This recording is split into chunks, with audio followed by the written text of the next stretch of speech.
স্বাগতম হরর বাংলা চ্যানেলে। আজকের গল্পটা শুনলে রাতে আর একা বাইরে বেরোবেন না। নাম তার ভৌতিক রাস্তা। চোখ বন্ধ করেন না, কারণ ওই রাস্তার শেষ আপনাকে দেখছে। বরিশালের দক্ষিণ পারে মেঘনা নদীর হাতছানি, যেখানে পুরান তালগাছের ছায়ায় মিলিয়ে যায়, সেখানে একটা পাড়া আছে। নাম তার কাঁঠালডাঙ্গা। বাইরে থেকে দেখলে খুব একটা আলাদা কিছু না। ধান ক্ষেত, কয়েকটা মাটির ঘর, ব্যাঙের ডাক, রাতে জোনাকির ঝিলিক। কিন্তু ওই পাড়ার মানুষ কেউ কখনো রাত 12টার পর বাইরে বেরোয় না। না, কারণ শুধু ভয় না, ভাবে যদি বের হইলেন তাহলে আর ফিরবেন না।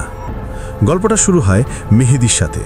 মেহেদি ঢাকা থেকে টিউশনি শেষ করে বরিশালে চলে এসেছে কাকার বাড়িতে থাকতে। বয়স 18 পার করেছে মাত্র। চোখে চশমা, হাতে মোবাইল, মাথায় আধুনিকতার ঢের ধারণা। কাকার নাম আব্দুল করিম, গ্রামের পুরনো মানুষ, যার মুখে সব সময় পানের গন্ধ আর কথায় সতর্ক বার্তা। বাবা, রাতে বাইরে না, শুধু বাইরে না, সেই পুরনো রাস্তায় দিনেও যাইবেন না। ওই রাস্তা বন্ধ হয়ে গেছে 50 বছরে। মেহেদি হাসল। কাকা, এটা কি আর গাঁজা খেয়ে গল্প শোনানো? ভূতপ্রেত সব মানুষের মাথার ভুল। কাকা কিছু বলল না, শুধু চোখ বন্ধ করে আল্লাহর নাম নিল। প্রথম কয়েকদিন মেহেদি বেশ আরামে কাটালো। ইন্টারনেটে ভাইরাল ভিডিও বানায়, ফেসবুকে স্ট্যাটাস দেয়। কিন্তু একদিন রাতে ঘুম ভাঙতেই দেখে মোবাইলের ব্যাটারি ফুরিয়ে গেছে। চার্জার তো ঘরে নাই। মনে পড়ে আজ সকালে ফোন চার্জ করতে গিয়েছিল বাড়ির পিছনের গুয়ানে, যেখানে একটা পুরানো সুইচ বোর্ড ঝুলছে। ওই গুয়ানে যাওয়ার জন্য তাকে কাকার বারান্দা পার হয়ে বাঁশবাগানের পাশ দিয়ে যেতে হবে। আর ওই বাঁশবাগানের ঠিক পাশেই সেই পুরনো রাস্তা। মেহেদি হালকা কাঁপছিল, কিন্তু হাতে টর্চ নেওয়ার মতো সাহস নেই।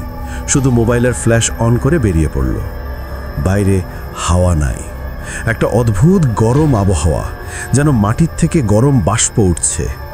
বাঁশের পাতা নড়ছে না, কিন্তু মেহেদির কানে শোনা যাচ্ছে কে যেন ফিস ফিস করছে। ওয়া ওয়া ওয়া। কে ওইখানে? মেহেদি চিৎকার করল।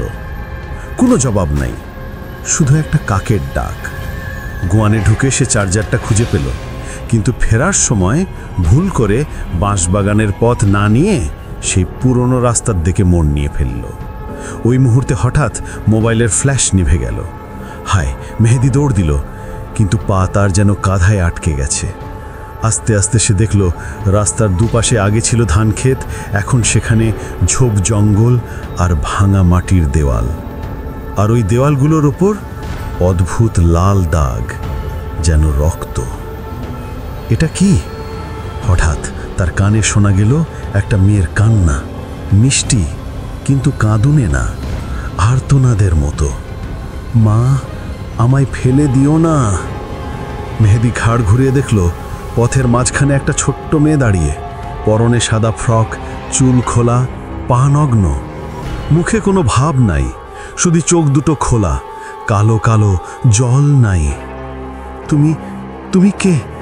মেহেদি কাঁপতে কাঁপতে জিজ্ঞাসা করল। মেয়েটা হাসল, কিন্তু হাসি তার মুখে না, মেহেদির নিজের মাথার ভিতর দিয়ে শোনা গেল, আমি নাজমা, আমি এই রাস্তায় মরেছি, তুমি কি আমার সাথে যাবে? মেহেদি দৌড় দিল, কিন্তু পিছন থেকে শোনা গেল পায়ের শব্দ, টপ টপ টপ। সে দৌড়াতে লাগলো আরো জোরে, কিন্তু রাস্তাটা যেন লম্বা হচ্ছে। একসময় সে একটা পুরনো বাড়ির সামনে এসে দাঁড়ালো। দরজায় লাল রঙে লেখা, এখানে থেকে যাও। ভিতরে ঢুকলো। ভিতরে ধুলো, ভাঙা আসবাব আর একটা আয়না।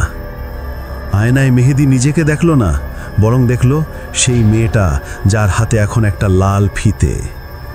তুমি আর ফিরবে না। মেহেদি চিৎকার করে উঠল, না। কিন্তু চিৎকারের শব্দ যেন শোনা গেল না, শুধু নিঃশব্দ অন্ধকার। পরের দিন সকালে কাকা মেহেদিকে খুঁজে পায়নি। শুধু গুয়ানে মোবাইল পড়েছিল, স্ক্রিন অন, ভিডিও রেকর্ড চলছে। ভিডিওতে শুধু দেখা যায় মেহেদি সেই পুরনো রাস্তায় হাঁটছে। হঠাৎ পিছন থেকে একটা মেয়ের হাত তার কাঁধে রাখল। মেহেদি ঘাড় ঘোরাতে গিয়েই ভিডিও কাটে।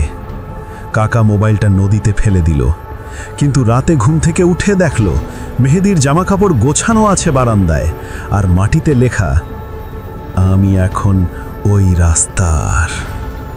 কিন্তু গল্প এখানে শেষ হয় না। কাকা পরদিন গ্রামের পুরনো মৌলভী সাহেবের কাছে গেল। মৌলভী বলল, ওই রাস্তা 1970 সালে বন্ধ হয়েছিল। এক মেয়ে নাজমা, তার বাবা তাকে জোর করে বিয়ে দিবে বলেছিল। মেয়ে পালায়, কিন্তু রাস্তায় এসে হারিয়ে যায়। কয়েকদিন পর তার লাশ পাওয়া যায়, গলায় লাল ফিতে বাঁধা। বলা হয় ওই রাস্তায় যে কেউ রাতে যায়, নাজমা তাকে ডাকে আর সে কখনো ফেরে না। কাকা রাতে মসজিদে নামাজ পড়ে বাড়ি ফিরছিল। হঠাৎ দেখে মেহেদী রাস্তায় দাঁড়িয়ে। মেহেদী, তুই ফিরে এসেছিস? মেহেদী হাসল, কিন্তু তার চোখ দুটো এবার লাল, যেন রক্তে ভরা। না কাকা, আমি এখন ওই রাস্তার। কাকা চিৎকার করে উঠল। পরের দিন কাকাকে মাটিতে মূর্ছিত অবস্থায় পাওয়া গেল, চোখ খোলা, মুখে ভয়ের ছাপ, আর তার হাতে একটা লাল ফিতে। গ্রামের মানুষ আর কেউ সেই রাস্তা দিয়ে যায় না, কিন্তু কখনো কখনো মাঝরাতে শোনা যায় মেয়ের কান্না, আর কারো কারো কানে শোনা যায় মেহেদীর গলা, আয় একটু হাঁটি, রাস্তাটা তোর জন্য অপেক্ষা করছে। একদিন এক যুবক, নাম তার রাফি, গ্রামে ঘুরতে এলো। সে বলল, আমি ভৌতিক গল্পের চ্যানেল চালাই, এই রাস্তাটা রেকর্ড করব। গ্রামের লোক বারণ করল, কিন্তু রাফি রাতের বেলা একা সেই রাস্তায় যায়। সে ভিডিও রেকর্ড করে, বলে, দেখুন ভাই, ভূত নাই, শুধু কল্পনা। হঠাৎ তার পেছনে একটা মেয়ের হাসি শোনা যায়। রাফি ঘাড় ঘোরায়, ক্যামেরায় শুধু দেখা যায় তার মুখে ভয়, আর পিছনে একটা সাদা ফ্রক পরা মেয়ে, যার হাতে লাল ফিতে। ভিডিও কাটে, কিন্তু চ্যানেলে ওই ভিডিওটা এখনো আছে। দেখছেন? নাম ভৌতিক রাস্তা। আর আপনি যদি এখনো ওই গল্পটা শুনে থাকেন, তাহলে হয়তো ওই রাস্তা এখন আপনাকেও ডাকছে। ভালো লাগলে হরর বাংলা চ্যানেলটি সাবস্ক্রাইব করুন, বেল আইকন চাপুন, কারণ পরের গল্পটা হয়তো আপনার নিজের বাড়ির পেছনের রাস্তা নিয়ে। রাতে একা থাকবেন না, আমরা আবার দেখা হবে অন্ধকারে।